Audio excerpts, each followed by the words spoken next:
સુરતની ઉધના પોલીસે પેટ્રોલિંગ દરમિયાન મળેલી બાતમીના આધારે ઉધના રેલવે સ્ટેશનના પાર્કિંગમાંથી ગાંજાના જથ્થા સાથે મહિલા સહિત 2ને ઝડપી પાડ્યા હતા। સુરત ઉધના રેલવે સ્ટેશનના પાર્કિંગ નજીકથી પોલીસે મહિલા સહિત 2 જણાને રૂપિયા 2.40 લાખની કિંમતના 24 કિલોથી વધુના ગાંજા સાથે ઝડપી પાડ્યા હતા। પોલીસે જણાવ્યું હતું કે આરોપીઓ કઈ ટ્રેનમાં સુરત આવ્યા એ બાબતની ખબર નથી। જો કે તપાસમાં પકડાયેલા બંને આરોપી પહેલેથી જ સુરત ગાંજો લઈને આવ્યા હોવાનું સામે આવ્યું છે। ઉધના પોલીસે જણાવ્યું હતું કે ગાંજાના જથ્થા સાથે ઝડપાયેલા આરોપીઓ છબીટ હિનાદાસ અને ટુના સોમવારી શેટ્ટી હોવાનું સામે આવ્યું છે।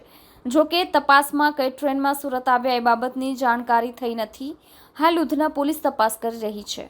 છેલ્લા ઘણા સમયથી હાલ સુરતમાં જે no drugs in Surat city movement માટે માનનીય HM સાહેબ અને CP સાહેબ તરફથી સૂચના આપવામાં આવી છે।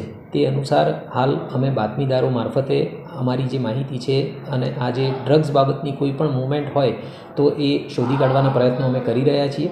જે અનુસંધાને આજે વહેલી સવારે અમને એક માહિતી મળી હતી કે 2 જે પેડલર્સ છે એ કોઈ માદક દ્રવ્યોનો જથ્થો લઈ અને ટ્રેન મારફતે સુરત ઉધના રેલવે સ્ટેશન ખાતે આવી રહ્યા છે।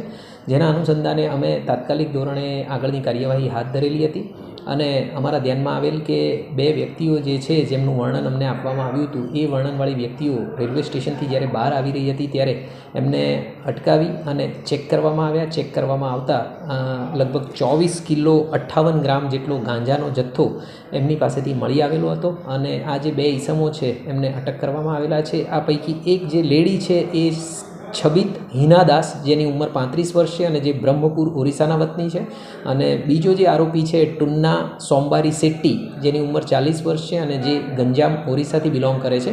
એ બંનેની અટકાયત કરવામાં આવી છે। એમના તરફથી એક ત્રીજું નામ અરુણ કરીને જે છે ઓરિસ્સાનો વતની જેણે આ ગાંજો મંગાવ્યો હતો એનું નામ ખુલેલું છે અને એક અજાણ્યા રિક્ષા ચાલક બાબતે પણ એમણે માહિતી આપેલી છે। હાલ આ બાબતે અમે વધારે તપાસ કરી રહ્યા છીએ। અગાઉ આ આરોપીઓ આ પ્રકારની કોઈ મૂવમેન્ટમાં સંડોવાયેલા હતા કે કેમ એની તપાસ ચાલુ છે અને અન્ય કોઈ લોકો પણ આમાં સંડોવાયેલા છે કે કેમ એની તપાસ અમે કરી રહ્યા છીએ।